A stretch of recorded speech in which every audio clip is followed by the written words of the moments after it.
Deputy CM Keshav Prasad Maurya ने कहा है कि all India Muslim personal law board चाहे जितना भी विरोध करे, सरकार को जब भी जरूरत होगी यूनिफॉर्म सिविल कोड कानून बनाएगी। उन्होंने कहा, इससे पहले लोग राम मंदिर निर्माण और अनुच्छेद 370 को हटाने 3 तलाक कानून का भी विरोध कर रहे थे, लेकिन सरकार ने जरूरत समझी, जरूरत पड़ी तो इस काम को किया। डिप्टी सीएम ने यह भी कहा कि कानूनी कार्रवाई सिर्फ दोषियों पर होती है, सरकार कभी किसी निर्दोष को नहीं फंसाती। हालांकि उन्होंने संघ प्रमुख मोहन भागवत के बयान पर कुछ भी बोलने से इनकार कर दिया। All India Muslim personal law board की बैठक में यूनिफॉर्म सिविल कोड का विरोध किया गया है। इस वक्त हमारे साथ बातचीत में मौजूद है उत्तर प्रदेश के उप मुख्यमंत्री केशव प्रसाद मौर्य जी। सर, बैठक हुई, यूनिफॉर्म सिविल कोड जो आपके एजेंडे में सबसे ऊपर है, उसका विरोध किया है मुस्लिम पर्सनल लॉ बोर्ड ने। देखिए, ये मुस्लिम पर्सनल लॉ बोर्ड एक संगठन है, उसने क्या विरोध किया, क्या समर्थन किया, वह अलग विषय है। लेकिन उन्होंने श्री राम जन्मभूमि पर भव्य मंदिर निर्माण का समर्थन नहीं किया था, लेकिन आज रामलला का भव्य मंदिर बन रहा है। जम्मू कश्मीर से धारा 370 और 35 से हटाने का उन्होंने समर्थन नहीं किया था, लेकिन वहाँ से धारा 370-35 से समाप्त हो चुकी है। भारतीय जनता पार्टी के प्रमुख मुद्दों में एक यह भी था कि हम देश में एक कानून सबके लिए बने, सामान्य नागरिक संहिता आए। अभी ये हमारा मुद्दा है, जब उचित समय आएगा, देश की जनता की अदालत में जब कोई दल के नाते हम जाते हैं और हमें समर्थन मिलता है, तो हमारे मुद्दों के आधार पर, हमारे कार्यों के आधार पर समर्थन मिलता है। और संसद में जब कानून बनाने का समय आएगा, बनेगा। लेकिन कोई संगठन विरोध कर रहा है तो उसके विरोध के कारण से कोई भी अच्छा काम रुकता नहीं है। खबर लखीमपुर खीरी से है। अवैध निर्माण पर प्रशासन का बुलडोजर चला है। अवैध तरीके से कई पक्के मकानों को गिराया गया है जो बनाए गए थे। संकटा देवी मार्ग पर प्रशासन का बुलडोजर चला है।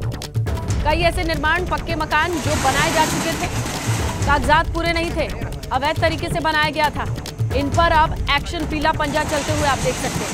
संकटा देवी मार्ग है, यहीं पर ये अवैध मकान बनाए गए थे। प्रशासन ने इसे ढहाया है बुलडोजर लेकर के। देखिए, प्रशासनिक अमले के लोग, अधिकारी मौजूद रहे, स्टैंडर्ड सिक्योरिटी के साथ ये काम किया गया। ये देखिए, लखीमपुर खीरी में ये पक्के मकान बनाए जा चुके थे, इन्हें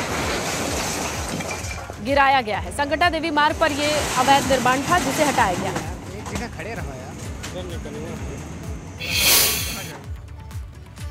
गाजियाबाद में युवक खुलेआम कानून की धज्जियां उड़ा रहे हैं। विजयनगर में NH9 पर युवकों का रील बनाते हुए वीडियो वायरल हुआ है। हाथ में पिस्टल लेकर कुछ बदमाश रील बनाते दिखाई दे रहे हैं। गाजियाबाद से खबर, NH9 पर रील बनाते एक वीडियो सामने आया है। हाथ में पिस्टल,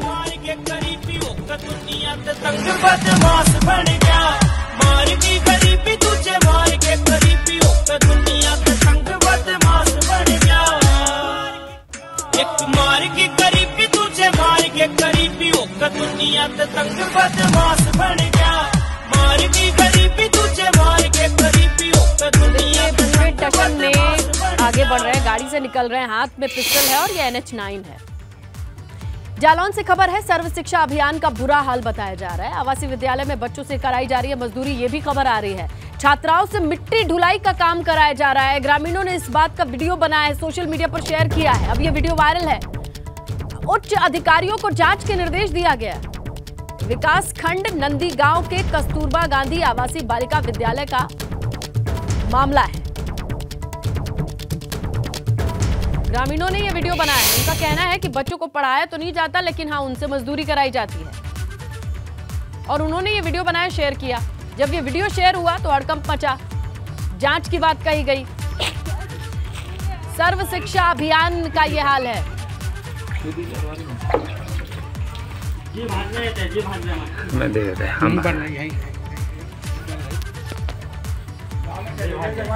ये वीडियो स्कूल का है, ग्रामीणों ने बनाया है। इनका कहना है वो अपने बच्चों को स्कूल तो भेजते हैं पढ़ाई के लिए, लेकिन यहाँ स्कूल में ये हो रहा है, बच्चों से मिट्टी ढुलाई जा रही है, मजदूरी कराई जा रही है। अब इस पूरे मामले पर जांच बिठा दी गई।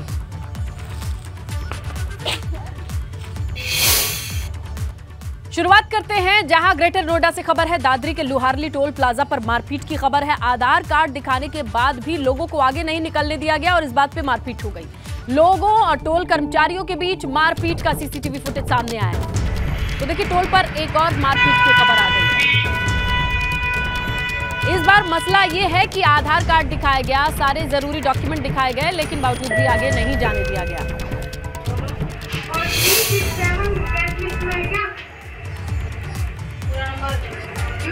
ये दादरी लुहारली टोल प्लाजा का वीडियो है। सीसीटीवी वहां जो इंस्टॉल था उससे ये फुटेज मिला है और यहां आप देख सकते हैं कि गाड़ी से बाहर निकलते कुछ लोग हैं, टोल कर्मचारी हैं। पूरा मौके पर माहौल ऐसा है कि कागज दिखाए, डॉक्यूमेंट दिखाए। टोल में छूट के लिए संभवतः ये लड़ाई हुई होगी, लेकिन बात आगे बढ़ गई और मारपिटाई का ये वीडियो सामने आया है। Greater Noida Dadri Luharli toll plaza, जहां से ये फुटेज सामने आया है। दादरी लुहारली टोल प्लाजा पर मारपीट। आधार कार्ड दिखाने के बाद भी लोगों को बाहर नहीं निकलने दिया गया, ये आरोप है। और ये कह के जो गाड़ी में सवार लोग थे और टोल कर्मचारी थे आपस में भिड़ गए। और ये वहीं पर इंस्टॉल्ड सीसीटीवी से फुटेज मिला है। आप देखिए, इस फुटेज को ध्यान से देखिए तो गुत्थम गुत्था कुछ लोग दिखाई दे रहे हैं, एक दूसरे से मारपीट करते दिखाई दे रहे हैं। गाड़ी में सवार जो लोग हैं वो टोल कर्मचारियों से भिड़ते हुए दिख रहे हैं। लखनऊ से बड़ी खबर मिल रही है। 2021 दरोगा भर्ती अभ्यर्थी पहुंचे हैं सपा दफ्तर। अखिलेश यादव से मुलाकात करने के लिए सपा कार्यालय पहुंचे ये अभ्यर्थी। 2021 दरोगा भर्ती में धांधली का आरोप है। 2021 में 9000 पदों पर भर्ती निकली थी दरोगा की। सबूत देने के बाद भी कोई ठोस कार्रवाई नहीं हुई। ऐसे में विपक्ष का साथ चाहते हैं ये तमाम अभ्यर्थी। दरोगा भर्ती के ये अभ्यर्थी हैं, सपा कार्यालय के बाहर हैं। अखिलेश यादव से मुलाकात की है। मामला है 2021 में 9000 पदों पर भर्ती निकाली गई थी दरोगा की। इस पर अभ्यर्थी अब धांधली का आरोप लगा रहे हैं।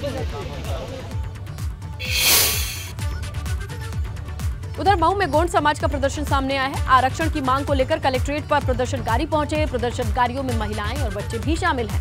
प्रदर्शनकारियों की पुलिस प्रशासन से नोकझोंक भी हुई है। 3 थानों की पुलिस मौके पर पहुंची। मऊ से खबर, गोंड समाज के लोग बच्चे महिलाओं के साथ प्रदर्शन के लिए पहुंचे, कलेक्ट्रेट पहुंचे, लेकिन यहां पर नोकझोंक हुई।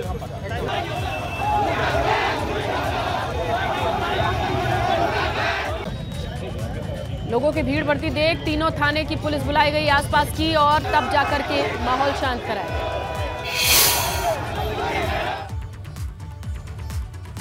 Change over environmental friendly vehicle यात्रा पहुंची है आगरा।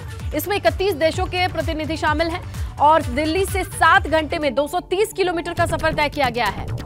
टीम में आर्मी नेवी के कई सदस्य शामिल हैं, ऑफिसर्स हैं। अब फतेहपुर सीकरी से पुणे के लिए ये यात्रा निकलेगी। पर्यावरण के प्रति सचेत करने के लिए यह यात्रा, जहां पर एनवायरमेंट को नुकसान ना हो, ऐसी गाड़ियों का इस्तेमाल हो, साइकिल का इस्तेमाल हो, एनवायरमेंट फ्रेंडली व्हीकल का इस्तेमाल हो, इसी संदेश के साथ ये यात्रा निकली है। 31 देशों के प्रतिनिधि इसमें शामिल हैं। और यूपी में बुजुर्गों के लिए अडल्ट हेल्पलाइन सेवा की शुरुआत हुई है। जालौन में लोगों को जागरूक किया गया। इस मौके पर डीएम चांदनी सिंह ने उरई के महिला तालाब से एडल्ट लाइन रैली को रवाना किया। एडल्ट हेल्पलाइन सेवा के लिए जारी नंबर है 1456714567। फोन करके बुजुर्गों को हर समस्या का समाधान मिलेगा। कोई भी बुजुर्ग मानसिक, शारीरिक, आर्थिक, सामाजिक परेशानी से जूझ रहा है तो वो अपनी परेशानी को साझा कर पाएगा। सेवा में लगी टीम उन तक पहुंचेगी, निस्तारण की कोशिश करेगी, जरूरी सुविधाओं को मुहैया कराएगी।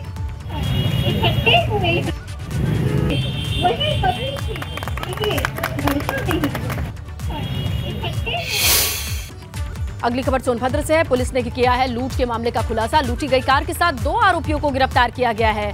लूट की घटना में नक्सली के शामिल होने की खबर मिल रही है। पहचान छुपाकर ओबरा थाना क्षेत्र में रह रहा था। चोपना थाना क्षेत्र का यह मामला है। सोनभद्र से बड़ी खबर। लूट का खुलासा, न सिर्फ लूट का खुलासा बल्कि लूट की घटना में नक्सली के शामिल होने की भी खबर। एक शख्स जिसे ढूंढा गया है वो ओबरा थाना क्षेत्र में रह रहा था। चुपन थाना क्षेत्र का ये मामला है।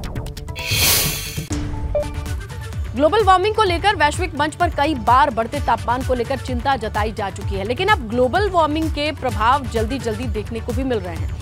कानपुर के चंद्रशेखर आजाद कृषि विश्वविद्यालय में मौसम वैज्ञानिकों ने पिछले 5 दशक के आंकड़ों को खंगाला, जिसके बाद उन्होंने ये बात कह दी है और जो बात कही है वो परेशान करती है। मौसम विभाग का माने तो मार्च महीने में मौसम में बदलाव देखने को मिला है। मौसम विभाग ने जो अनुमान लगाया है उसके मुताबिक मार्च महीने में इस बार 40 डिग्री के आसपास तापमान पहुंच जाएगा, जो काफ़ी ज़्यादा मानव को बहुत ज़्यादा परेशान कर लेगा और फसलों के लिए भी ये काफ़ी ज़्यादा अच्छी बात नहीं कही जा सकती, क्योंकि फोर्स मैच्योरिटी होगी और जो दाने हैं, जो उत्पादकता है या उत्पादन है, वो भी बड़ी तरीके से प्रभावित होगा। कानपुर से कैमरामैन पंकज निगम के साथ रतीश त्रिवेदी, एबीपी गंगा। जलवायु परिवर्तन ने एक बार फिर से अपना प्रभाव दिखाना शुरू कर दिया है।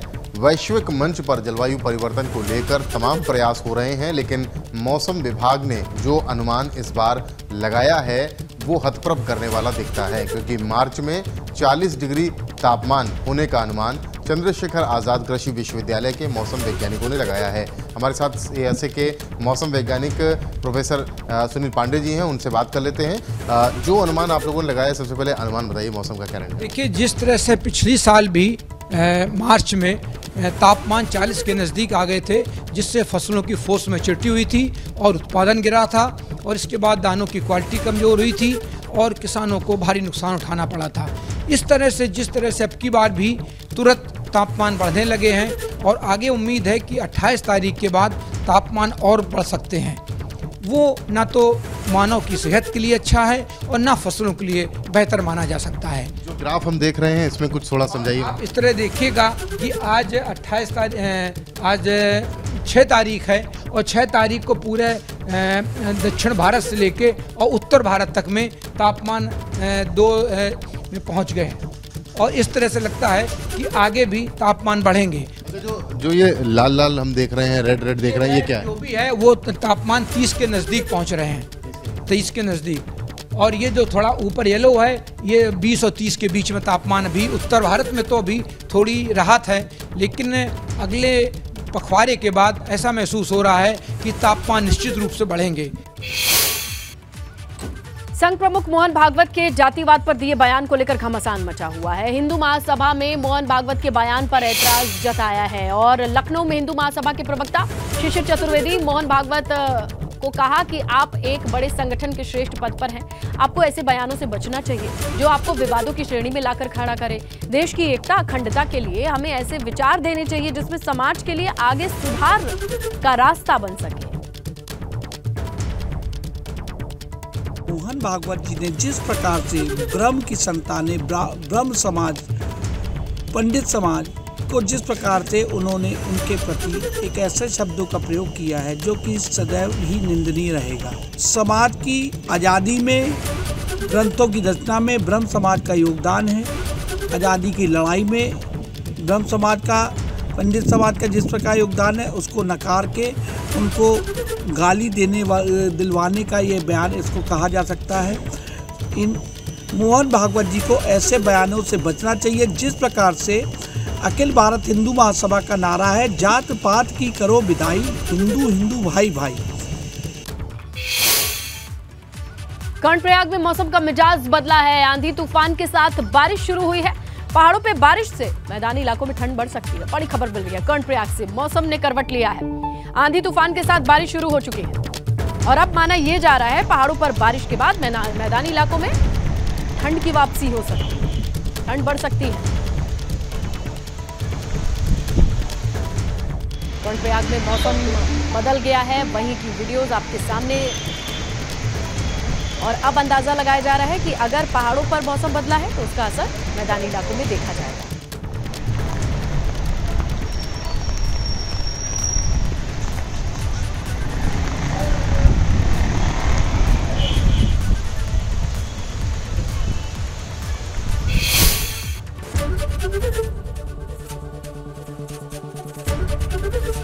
एबीपी गंगा, खबर आपकी, जुबान आपकी।